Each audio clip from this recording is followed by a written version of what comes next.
Iran संकट का असर कब तक आपकी रसोई पर पड़ेगा? यदि आप इस प्रश्न का उत्तर खोज रहे हैं तो बता दें कि भारत सरकार ने एलपीजी सिलेंडर की बुकिंग और सप्लाई को लेकर एक बड़ा ऐलान किया है। सरकार ने गैस उत्पादन बढ़ाकर सप्लाई को स्थिर कर दिया है और बुकिंग की समय सीमा भी बढ़ा दी है। साथ ही समुद्री रास्तों से आ रहे तेल के जहाजों की सुरक्षा और ग्रामीण रोजगार यानी कि मनरेगा को लेकर भी पुख्ता आश्वासन दिया गया है। चलिए आपको विस्तार से इस वीडियो में बताते हैं। नमस्कार, मैं हूं आकांक्षा और आप देख रहे हैं न्यूज़ 18 का डिजिटल प्लेटफॉर्म। आजकल जब भी हम टीवी खोलते हैं या सोशल मीडिया देखते हैं तो बस युद्ध और तनाव की खबरें ही नजर आती हैं। खासकर मिडिल ईस्ट में जो हालात बने हुए हैं उन्हें देखकर हर आम आदमी के मन में एक ही डर था कि क्या पेट्रोल, डीजल और रसोई गैस महंगी हो जाएगी। क्या रसोई गैस पहले की तरह आसानी से मिलेगी?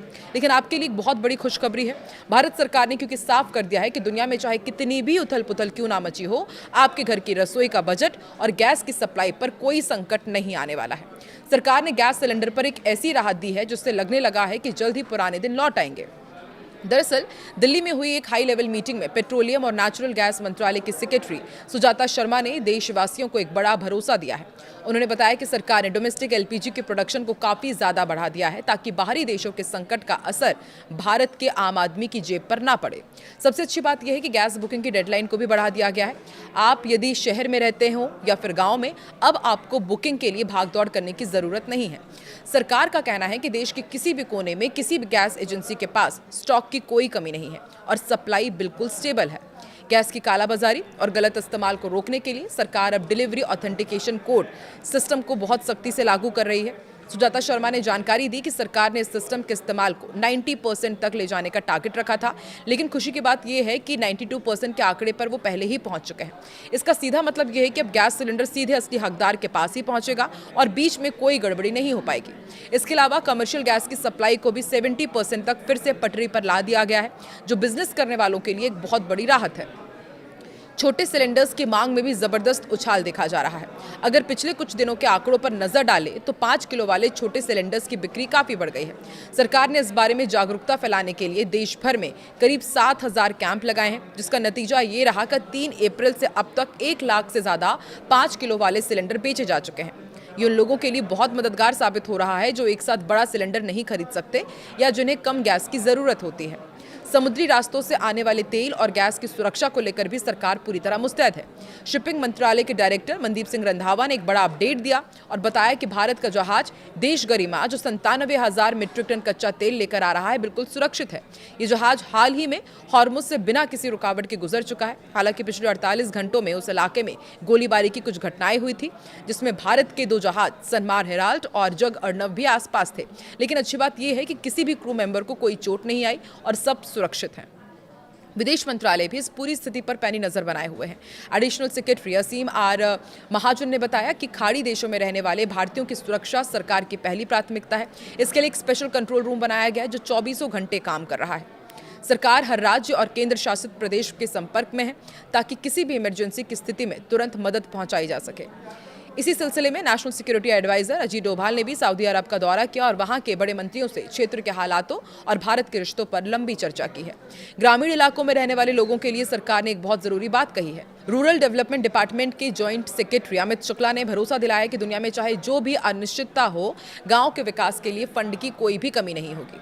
उन्होंने साफ किया कि जब तक नया कानून वीबीजी रामजी एक्ट 2025 लागू नहीं हो जाता तब तक मनरेगा स्कीम पहले की ही तरह चलती रहेगी, यानी ग्रामीणों को रोजगार और घर बनाने के लिए मिलने वाले पैसों पर कोई खतरा नहीं है। कुल मिलाकर देखिए तो सरकार ने हर मोर्चे पर तैयारी पुख्ता कर ली है, चाहे वो गैस की सप्लाई हो, समुद्री रास्तों की सुरक्षा हो या फिर गाँव का विकास। आम आदमी को घबराने की कोई जरूरत नहीं है। सरकार की इन कोशिशों से ये तो साफ है कि आने वाले समय में भी हमें गैस की किल्लत या फिर महंगाई का वो डर नहीं सताएगा जिसकी आशंका जताई जा रही थी। ये कदम वाकई करोड़ों भारतीयों के लिए एक बड़ी राहत की खबर है। सरकार का कहना है कि ऐसी रिपोर्ट्स जिसमें एलपीजी गैस सप्लाई को सामान्य होने में 4 से 5 साल की बात कही गई थी, वो पूरी तरह से गलत है। ये दावे भ्रामक है और घबराहट फैलाने वाले हैं। सरकार के अनुसार करीब 800,000 मीट्रिक टन एलपीजी का आयात पहले से तय किया जा चुका है, जो कि भारत की ओर आ रहा है। सरकार ने घरेलू स्तर पर प्रोडक्शन बढ़ाने के लिए भी बड़े कदम उठाए हैं। 9 मार्च को जारी एलपीजी नियंत्रण आदेश के तहत रिफाइनरीज को उत्पादन बढ़ाने का निर्देश दिया गया। हालांकि सप्लाई में कमी का असर गैस सिलेंडर्स की कीमतों पर नजर आया। देश भर में घरेलू एलपीजी सिलेंडर और कमर्शियल सिलेंडर्स महंगे हो गए थे। इस बढ़ोतरी का असर आम घरों के साथ साथ होटल, रेस्टोरेंट्स और छोटे कारोबार पर भी पड़ा। राज्यों और केंद्र शासित प्रदेशों को एलपीजी सप्लाई की निगरानी निगरानी करने और जमाखोरी पर सख्त कार्रवाई के लिए ज्यादा अधिकार दिए गए हैं। एलपीजी सप्लाई को लेकर सरकार ने यह बताया है कि ऑनलाइन बुकिंग अब करीब 98% तक पहुंच गई है और डीएसी आधारित डिलीवरी भी 93% तक हो गई है, जिससे ट्रांसपेरेंसी बढ़ी है। साथ ही घरेलू गैस सिलेंडर्स की सप्लाई सामान्य रूप से जारी है। भारतीय अर्थव्यवस्था में गैस की भूमिका लगातार बढ़ रही है। कुछ साल पहले भारत ने पर्यावरण प्रदूषण को कम करने और स्वच्छ ऊर्जा को बढ़ावा देने के लिए देश को गैस आधारित अर्थव्यवस्था बनाने का लक्ष्य तय किया गया था। इसके तहत उद्योगों, बिजली उत्पादन, परिवहन और घरेलू उपयोग में गैस की खपत बढ़ाने के प्रयास किए जा रहे हैं। हालांकि देश में गैस का उत्पादन पर्याप्त नहीं है, इसलिए भारत अपनी जरूरत का करीब 60% हिस्सा विदेशों से आयात करता है। चाहे प्राकृतिक गैस हो या एलपीजी, इसकी बड़ी आपूर्ति अब भी आयात पर ही निर्भर है।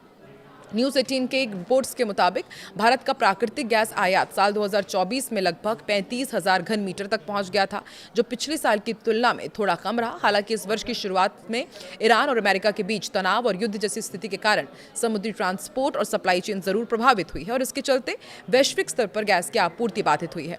भारत के आयात में भी गिरावट देखने को मिली है। भारत अपनी अधिकांश प्राकृतिक गैस कतर, संयुक्त अरब अमीरात और संयुक्त राज्य अमेरिका जैसे देशों से आयात करता है। कतर स्थित बड़े संयंत्र के बंद हो जाने से गैस की जो कमी पैदा हुई है, उसे पूरा करने के लिए भारत अब वैश्विक बाजार में आई कीमतों में गिरावट का फायदा उठा रहा है। इसी के साथ देश अन्य आपूर्ति स्रोतों से नए सौदों पर भी विचार कर रहा है, ताकि मांग और आपूर्ति के बीच संतुलन बना रहे। कुल मिलाकर युद्ध और वैश्विक संकटों के कारण गैस की आपूर्ति पर असर पड़ा है, लेकिन हाल ही में कीमतों में आई गिरावट से भारत को कुछ समय के लिए राहत जरूर मिली है।